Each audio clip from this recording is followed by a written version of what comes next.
you're a parent, you're going to absolutely love this video. You're going to send it to all of your friends and say, see, I knew it. This is why I felt so crazy. I knew it. If you're not a parent, you're going to learn a sentence you should never, ever, ever say to anyone who has kids.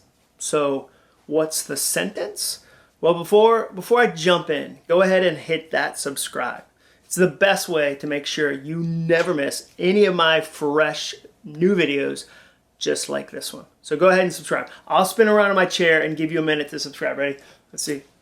Oh. Wow. One try. One shot. I didn't shoot multiple copies of this video. That was one time. Oh, did you hit subscribe? Thank you for doing that. Okay, so want to know the sentence? A sentence you should never say to any parent. Okay, ready? Kids grow up so fast. Now, other versions of that sentence might include childhood goes by so quickly. They'll be grown and gone before you know it. Childhood goes by in the blink of an eye. Dust in the wind, cats in the cradle, etc., etc. Why should you never say that? Especially to a parent of a toddler? Because childhood doesn't go by quickly. Only certain years do. Not all of childhood goes at the same speed. If you say kids grow up so fast to a parent of a baby or a toddler, they are going to feel like a complete lunatic.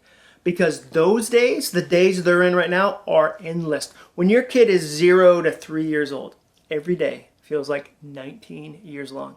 There will be days where you swear it's 5 p.m. You've spent hours on the floor playing and interacting with your kid, and then you check your watch and it's 2 p.m.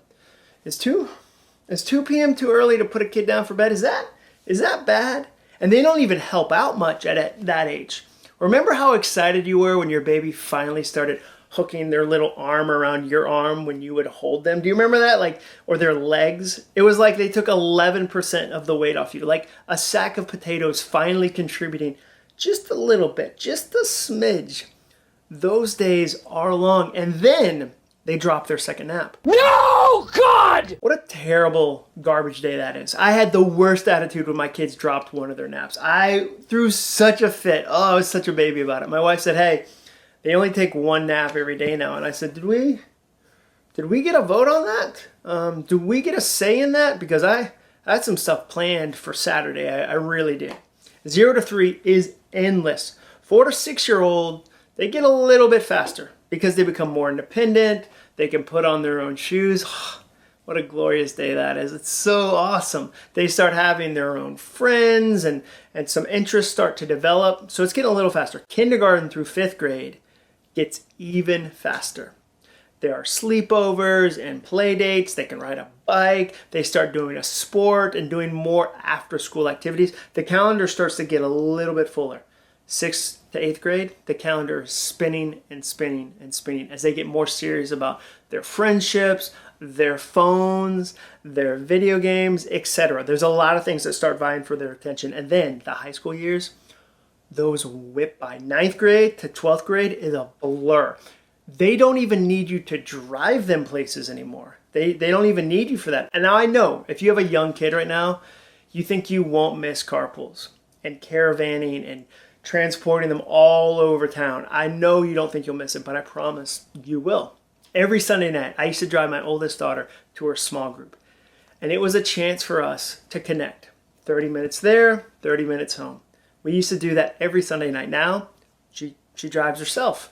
I lost that hour. I missed that time. Also, even if they only do one activity in high school, the commitment is higher. My 17-year-old is in the high school band. She plays trumpet, best instrument, and absolutely loves it. It's been such an amazing thing for her. I'm so glad she's done it. Now let's pretend it's a normal Friday during the fall. Just a normal Friday during the fall, during the school year. She leaves the house at 6:45 a.m. After school, she stays and has practice until the football game. She then plays at the game and gets home at about like 10:15ish. The next morning, she goes to practice from 8 a.m. to 5 p.m. If there's a competition, a band competition, she might be gone that night until midnight. Then it's Sunday, and juniors in high school have so much homework that I can't help her with at all. I'm terrible at most of the homework. And that's just one activity. That's one of our family rules. We keep our schedules pretty open, but even with one activity, the calendar gets really full and time starts to fly by. Those years go by quickly. The first are slow. They're not fast at all. So never tell a mom or dad. Never tell a mom or dad with a toddler, oh, it goes by so fast. It doesn't. Instead, tell every parent you know to be present. Tell every parent to be all there. Tell every parent every year is different and you don't want to miss any of them.